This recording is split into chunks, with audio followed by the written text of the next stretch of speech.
بسم اللہ الرحمن الرحیم نحمدہ ونصلی ونسلم علی رسولہ الکریم اما بعد۔ معزز ناظرین و سامعین، دعا ان اہم عبادات میں سے ہے جن کا اللہ تعالی نے اپنے بندوں کو حکم دیا ہے، اور اس نے اس کی قبولیت کا بھی وعدہ کیا ہے، اور اس سے اعراض کرنے والوں کو وعید سنائی ہے۔ چنانچہ اللہ تبارک و تعالی ارشاد فرماتے ہیں، وَقَالَ رَبُّكُمُ ادْعُونِي أَسْتَجِبْ لَكُمْ إِنَّ الَّذِينَ يَسْتَكْبِرُونَ عَنْ عِبَادَتِي سَيَدْخُلُونَ جَهَنَّمَ دَاخِرِينَ۔ تمہارے رب نے کہا کہ تم مجھ سے دعا کرو، میں تمہاری دعا قبول کروں گا۔ یقین مانو جو لوگ میری عبادت سے خود سری کرتے ہیں وہ بھی ذلیل ہو کر جہنم میں پہنچ جائیں گے۔ دعا قبولیت کی علامت ہے۔ اس کے وسیلے سے بندہ اللہ تعالی کی توجہ طلب کرتا ہے اور اس سے مدد اور رحمت حاصل کرتا ہے، اور اس کے ذریعے وہ اپنی حاجت کی درخواست اور بے بسی کا اظہار کرتا ہے، غیر اللہ کی طاقت اور قوت سے برات کا اظہار کرتا ہے۔ چنانچہ ہمیں قرآن مجید کے آغاز میں بھی دعا ملے گی اور اختتام میں بھی ہمیں دعا ملے گی۔ سورہ فاتحہ میں بندہ اللہ تعالیٰ کی تعریف کے ساتھ ساتھ اس کے سامنے اپنی درخواست پیش کرتا ہے۔ اسی طرح معوذتین میں بھی وہ اللہ کی پناہ طلب کرتا ہے۔ چنانچہ فضیلت دعا کے بارے میں نبی صلی اللہ علیہ وآلہ وسلم کا ارشاد ہے کہ دعا سراسر عبادت ہے۔ دعا سراسر عبادت ہے۔ دعا اللہ تعالیٰ کے نزدیک تمام چیزوں سے بہتر ہے، اور اسی طرح دعا صرف اللہ تبارک و تعالی سے مانگنی چاہیے۔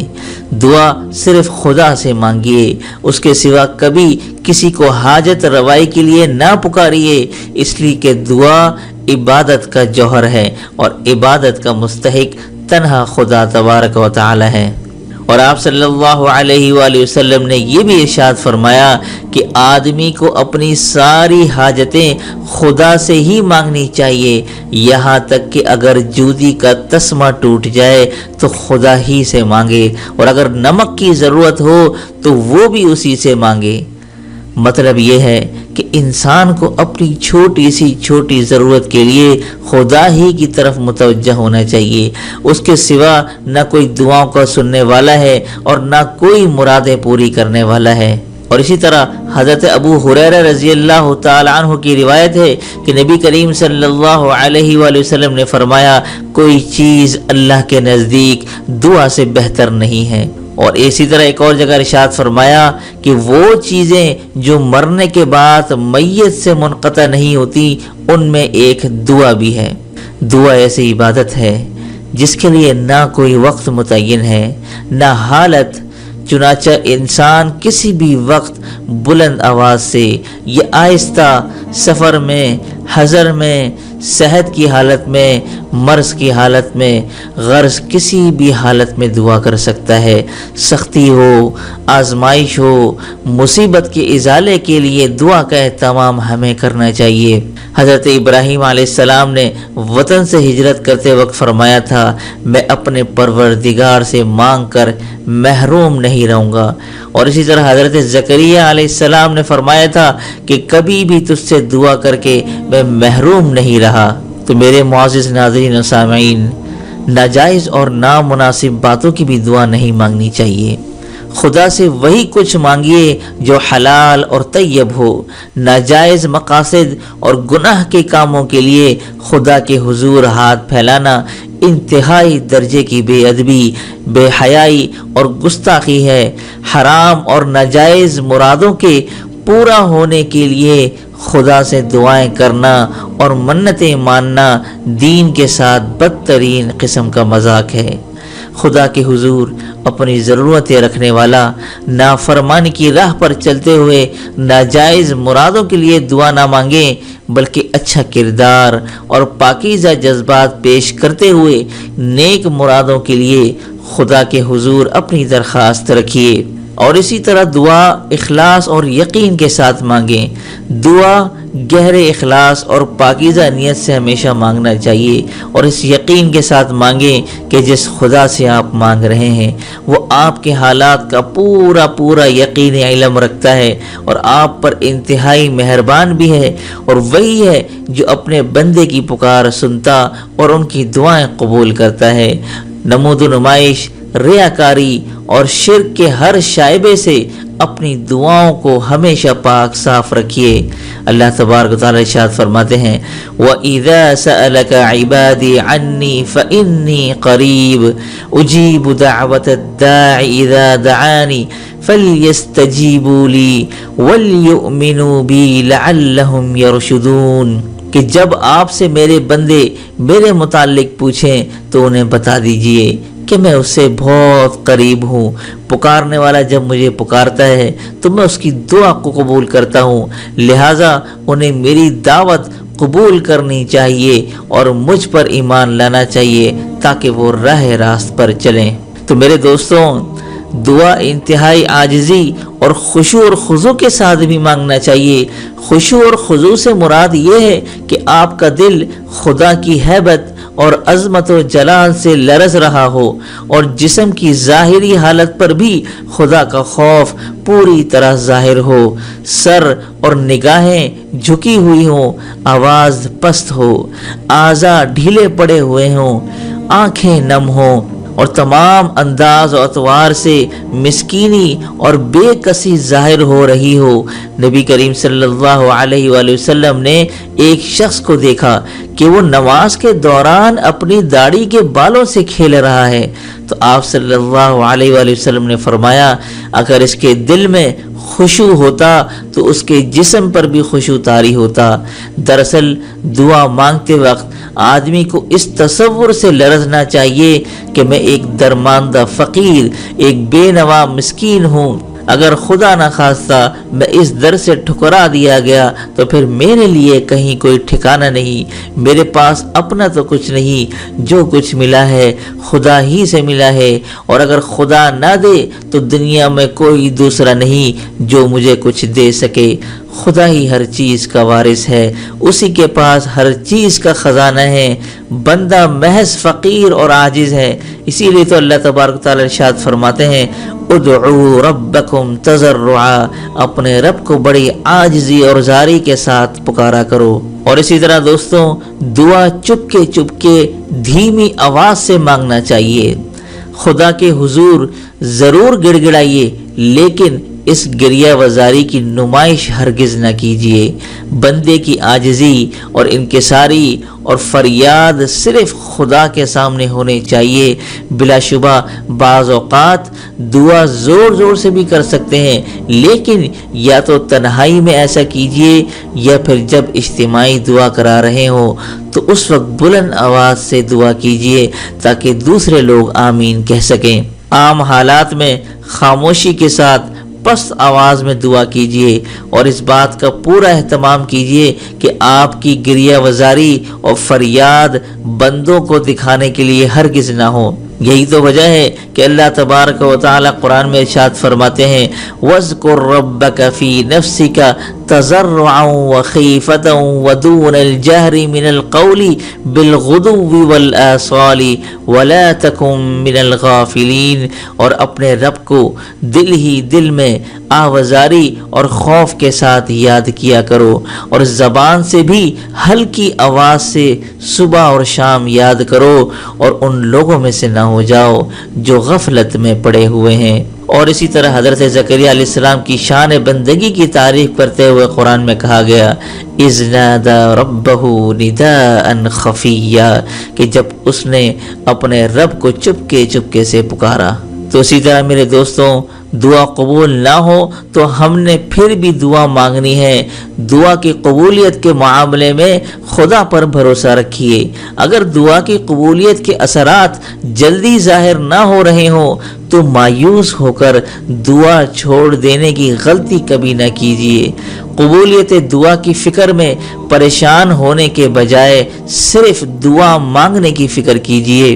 حضرت عمر رضی اللہ تعالی عنہ فرماتے ہیں، مجھے دعا قبول ہونے کی فکر ہی نہیں ہے، مجھے صرف دعا مانگنے کی فکر ہے۔ جب مجھے دعا مانگنے کی توفیق ہو گئی تو قبولیت بھی اس کے ساتھ حاصل ہو جائے گی۔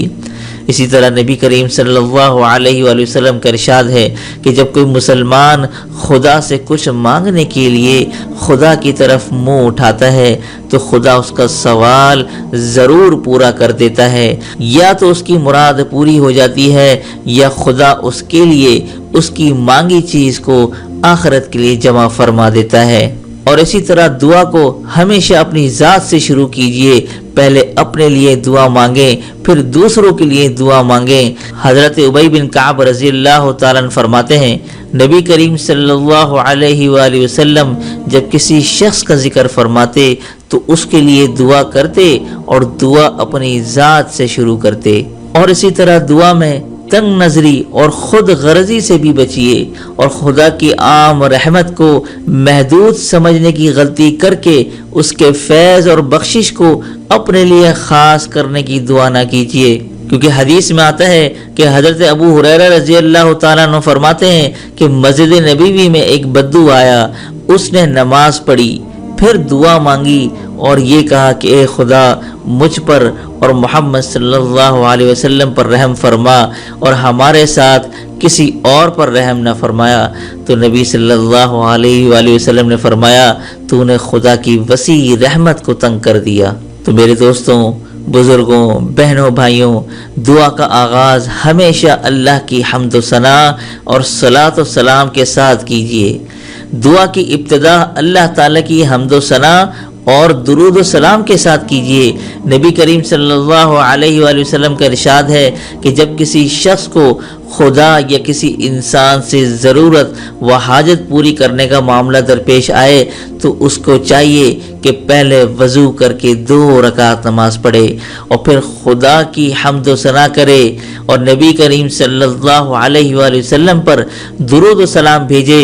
اس کے بعد خدا کی بارگاہ میں اپنی ضرورت کو بیان کرے۔ اسی طرح ایک اور روایت میں آتا ہے، نبی کریم صلی اللہ علیہ وآلہ وسلم کی شہادت ہے کہ بندے کی جو دعا خدا کی حمد و ثنا اور نبی کریم صلی اللہ علیہ وآلہ وسلم پر درود و سلام کے ساتھ پہنچتی ہے وہ شرف قبولیت پا جاتی ہے۔ حضرت فضالہ رضی اللہ تعالیٰ عنہ فرماتے ہیں کہ نبی کریم صلی اللہ علیہ وآلہ وسلم مسجد میں تشریف رکھتے تھے کہ ایک شخص آیا، اس نے نماز پڑھی اور نماز کے بعد کہا اللہم اغفر لی، خدا ہے میری مغفرت فرما۔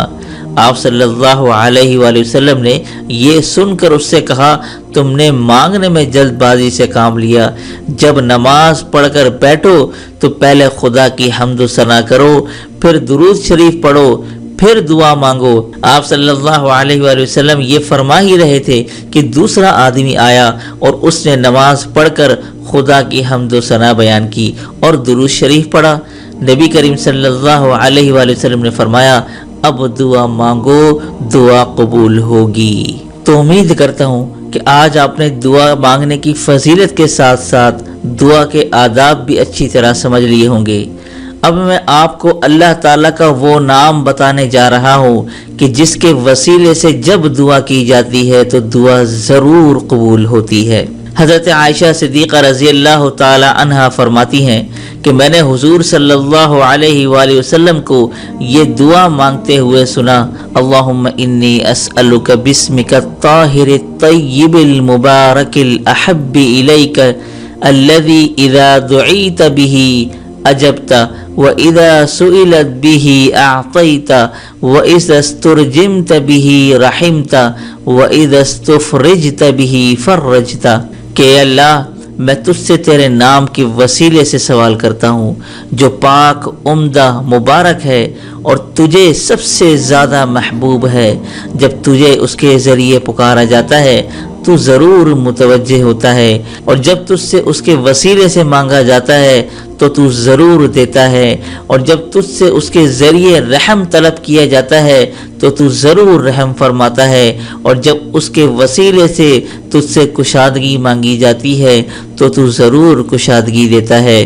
حضرت عائشہ صدیقہ رضی اللہ تعالی عنہ فرماتی ہیں کہ ایک دن حضور صلی اللہ علیہ وآلہ وسلم نے فرمایا، اے عائشہ، کیا تمہیں پتہ چلا کہ اللہ نے مجھے وہ نام بتا دیا ہے کہ جب اس نام کے وسیلے سے اس سے دعا کی جاتی ہے تو وہ ضرور قبول فرماتا ہے۔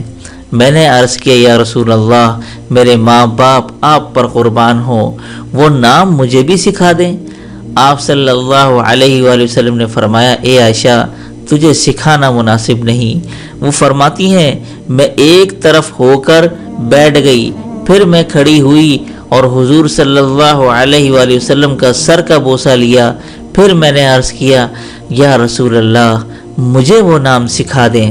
حضور صلی اللہ علیہ وآلہ وسلم نے فرمایا، اے عائشہ، تمہارے لیے مناسب نہیں کہ میں تمہیں سکھاؤں، کیونکہ تمہارے لیے مناسب نہیں کہ تم اس کے ذریعے دنیا کی کوئی چیز مانگو۔ تو حضرت عائشہ فرماتی ہیں کہ میں وہاں سے اٹھی اور وضو کر کے 2 رکعت نماز پڑھی، پھر یہ دعا مانگی، اللہم انی ادعوک اللہ وادعوک الرحمن وادعوک البر الرحیم وادعوک باسمائک الحسنى كلها ما علمت منها وما لم اعلم ان تغفر لی وترحمنی۔ اس کا ترجمہ کچھ یوں ہے کہ اللہ، میں تجھے اللہ کہہ کے پکارتی ہوں، تجھے رحمان کہہ کر پکارتی ہوں، تجھے نیکوکار رحیم کہہ کر پکارتی ہوں، اور تجھے تیرے ان اچھے ناموں سے پکارتی ہوں جن کو میں جانتی ہوں اور جن کو میں نہیں جانتی، اور یہ سوال کرتی ہوں کہ تو میری مغفرت فرما دے